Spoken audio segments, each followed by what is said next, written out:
E aí, crianças, tudo bem com vocês? Então, espero que todos estejam bem. Então, hoje nós estamos aqui novamente. Vamos dar continuidade aos nossos estudos de história, lá da unidade 5. Então, quando nós iniciamos, já conversando um pouquinho sobre a questão do Brasil República. Então, quando ele passou, né? Ele era uma colônia que pertencia a Portugal. A partir de então, ele começou a se transformar um país republicano, um país independente das leis, né, dos mandos e demandos do rei de Portugal, tá bom? Então, nós vamos continuar agora. Iniciando, então, o Brasil no início da República. Logo ali tem uma pergunta. Que tipo de mudanças você acha que ocorreu no Brasil após a proclamação da República? Então, vamos pensar, será que o Brasil, né, República, é a mesma coisa que o Brasil colônia? Será que houve muitas mudanças, poucas mudanças? Então, vamos refletir. Então, é sobre isso, sobre essas mudanças, que nós vamos conversar um pouquinho agora. Então, a primeira mudança que aconteceu foi justamente aquilo que nós já vimos anteriormente, sobre a questão da escravidão, né? Então, se iniciou o processo de término, de fim da escravidão. E com o fim da escravidão, o que precisou? Precisou ter trabalhadores, pessoas que trabalhassem no lugar dos escravos. E essas pessoas foram o quê? Foram os imigrantes. Então, aqui nós vamos falar um pouquinho sobre a chegada dos imigrantes aqui no Brasil. Então, aqui, ó, com o fim do trabalho escravo no Brasil, resultou a mudança do perfil de trabalhadores das lavouras, principalmente nas grandes fazendas de café, na época, a principal riqueza do país. Tá? Então, onde aqui no Brasil se produzia o quê? A principal riqueza era o café. Então, nesse período, uma grande quantidade de imigrantes veio da Europa e da Ásia. Então, esses imigrantes vieram da Europa e da Ásia. Experiências com trabalhadores imigrantes já aconteciam em menor escala desde as primeiras décadas do século XIX, principalmente no Sudeste e no Sul do país.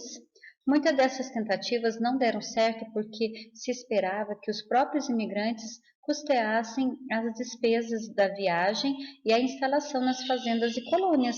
Ou seja, eles queriam que os imigrantes, eles mesmos pagassem, né, vamos pensar assim, as suas passagens, as suas vindas para o Brasil e pagassem também as suas instalações nas fazendas. Mas como isso, né? Se os próprios imigrantes eles estavam vindo à procura do quê? De trabalho, de emprego. A partir de 1887, o governo mudou a estratégia e passou a financiar o transporte e a instalação desses imigrantes nas grandes propriedades rurais. Então, somente a partir de então que começou a ter essa maior quantidade de imigrantes no Brasil. Entre os anos de 1887 e 1914, chegaram ao Brasil quase 3 milhões de estrangeiros.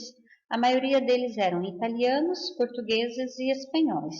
Mas vieram também imigrantes de outras partes do mundo, como os alemães e os japoneses.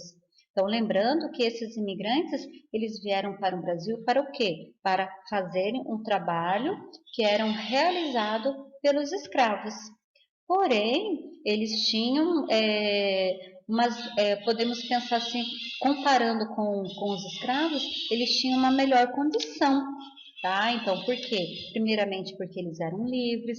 Segundo, eles começaram a ganhar um salário, aquilo que os escravos não tinham.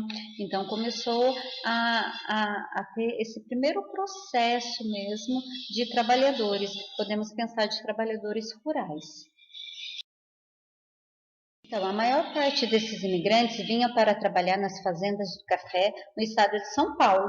Então, se a gente for relembrar um pouquinho, que o estado de São Paulo ele é um grande produtor, até mesmo atualmente, produtor de café. Tá? Então, isso é muito forte aqui na nossa região. Eles recebiam baixos salários e enfrentavam condições de vida difíceis e precárias. Tá? Então, assim, como eu falei anteriormente, eles tinham uma melhor condição do que os escravos. Porém, né, aqui deu para a gente perceber que é uma pequena diferença, né, porque a vida deles era difícil por causa dos baixos salários E também a questão da precariedade, né? Então não tinha um salário digno, então eles não conseguiam viver também com dignidade. Então nós vamos ler esse trecho aqui, ó. Nos primeiros anos de imigração em massa, os imigrantes foram submetidos a uma dura existência, resultante das condições gerais de trabalho dos trabalhadores no país, onde eles quase equivaliam aos escravos. Então aqui, ó, então a diferença deles é, do modo de vida deles com o modo de vida dos escravos era mínima, né? Então essa questão da diferença. Descontentes com essa situação, muitos imigrantes abandonavam as fazendas e iam para as cidades, onde passavam a trabalhar como artesãos ou como operários em fábricas ou abriam pequenos negócios. Na cidade, as expectativas de uma vida melhor ou até mesmo de enriquecer eram maiores. Então, a partir dessa dura vida lá no, podemos dizer, no meio rural, nas fazendas de produções de café, então eles partiram então para a cidade, para ver se de repente na cidade eles tinham uma melhor condição de, melhores condições de vida. Então eles começaram então a trabalhar como artesãos, eles trouxeram muita cultura, né, dos países dele para o Brasil, começaram a trabalhar nas fábricas, foi quando se iniciou esse processo também, né, esse início do processo de industrialização no Brasil, então essas pequenas fábricas, então ali eles começaram a se sentir um pouco mais valorizados. Aqui nós temos, né, vamos falar um pouquinho, né, já que estamos falando dos imigrantes, então solidariedade aos imigrantes. Não, como você viu, com a abolição do trabalho escravo no Brasil, grande quantidade de imigrantes veio ao país para trabalhar nas fazendas de café. Esses imigrantes enfrentaram duras condições de vida e de trabalho no Brasil, pois muitas vezes eram tratados pelos donos das fazendas como escravos. O que leva pessoas a deixar a sua terra e se aventurar em outro país, muitas vezes sem sequer conhecer a língua falada e os costumes da sua população? Então não deve ser fácil, né? Então vim para um país completamente diferente, onde a cultura é diferente, a alimentação é diferente, sobretudo a fala, a linguagem, vão ter que aprender como começar do zero, né, uma nova vida. Então não é fácil. O que leva essas pessoas a fazerem isso, né? Então aqui, as pessoas podem deixar seu país por diversas razões: crise econômica, falta de emprego, guerras, perseguição em razão de crença, religião, etnia ou etc. N fatores, tá? O governo e a população do país que acolhe os imigrantes devem recebê-los bem, ajudando-os a se integrar à nova sociedade. Então é isso que deve acontecer. Não foi isso que aconteceu lá no início da República, mas atualmente a gente vê uma diferença, né? Então, em muitas situações os imigrantes são acolhidos. É claro que em outros não, né? Então eles não são recebidos tão bem. Então existe ainda todo esse processo, né, de procurar ser mais solidários a essas pessoas que vêm de outros países procurando também uma melhoria de vida. Aqui, a transformação das cidades. Apesar de não ter conseguido garantir cidadania à maioria da população, o governo republicano se preocupava em passar uma imagem de progresso e modernidade. Essa intenção se reflete até mesmo no lema escrito na nova bandeira nacional, tá bom? Ordem e progresso. Por quê? Porque não aconteceu o que ele imaginava, né? Que de repente toda a população fosse viver feliz, bem, com saúde, no progresso, todo mundo com emprego, e na verdade não foi essa a realidade. Então, uma das iniciativas do novo governo foi transformar as cidades que deveriam se tornar mais modernas, belas e higiênicas. Então, ele pensou nisso. Opa, as cidades têm que melhorar. Né? Então, em cidades como São Paulo, Rio de Janeiro, Belo Horizonte e Porto Alegre, construções antigas e ruelas estreitas foram demolidas para dar lugar a prédios públicos, casarões e largas avenidas.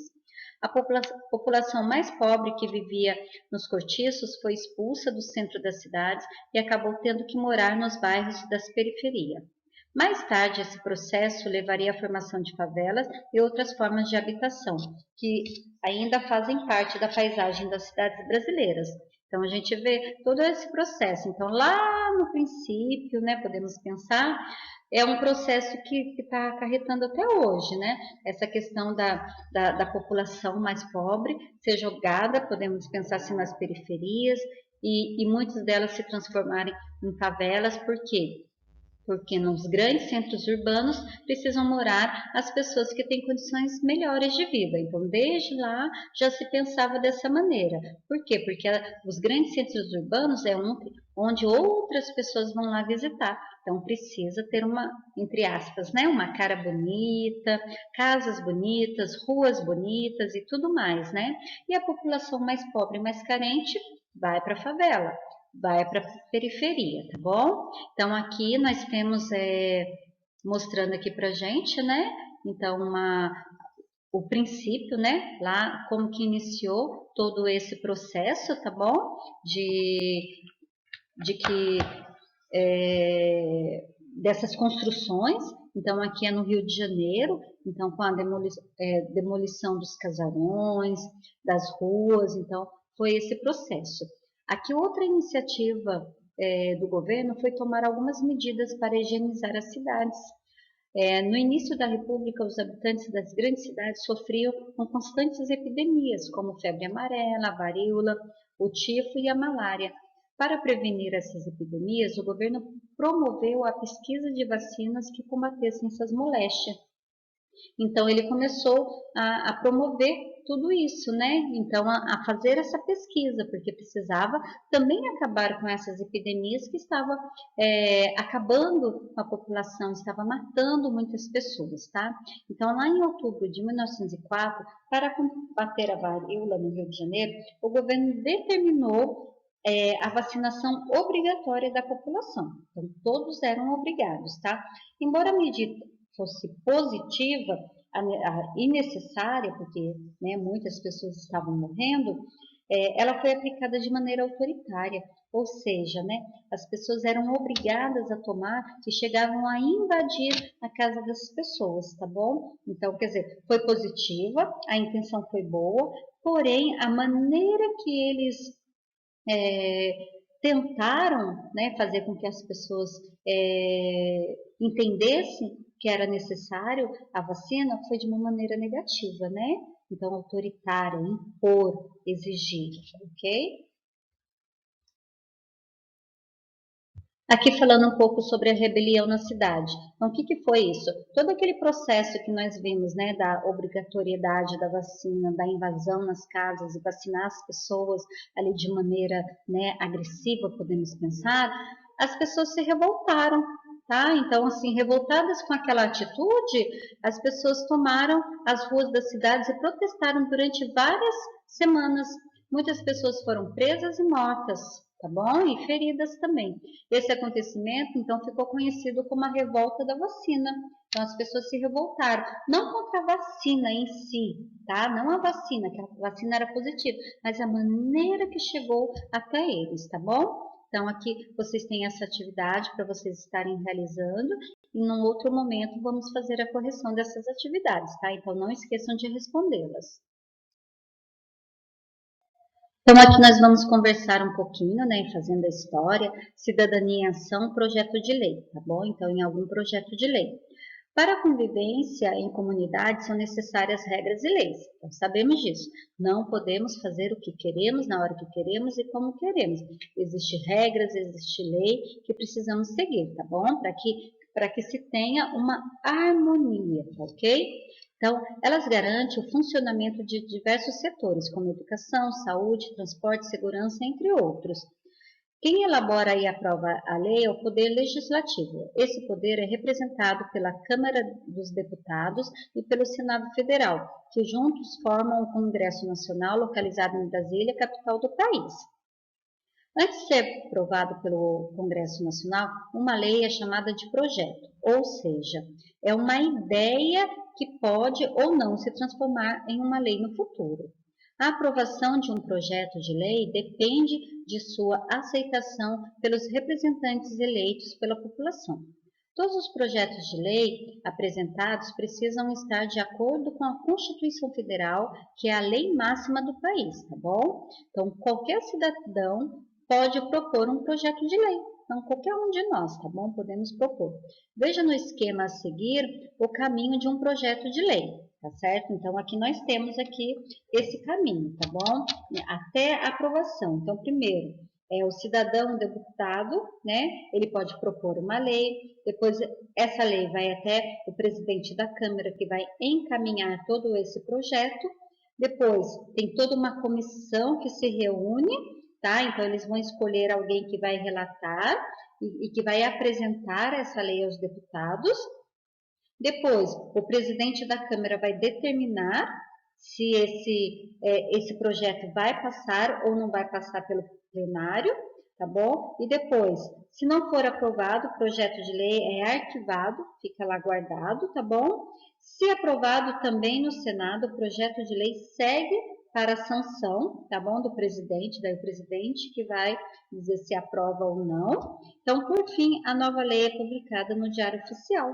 Sendo aprovada, ela é publicada. Então, acontece todo esse processo, tá certo? Aqui na página 87, vocês têm essas questões para estar respondendo sobre um pouquinho daquilo que nós conversamos sobre essa questão da cidadania em ação, que é o projeto de lei. Não esqueçam de responder, tá bom? Na próxima aula vamos estar fazendo a correção dessas atividades.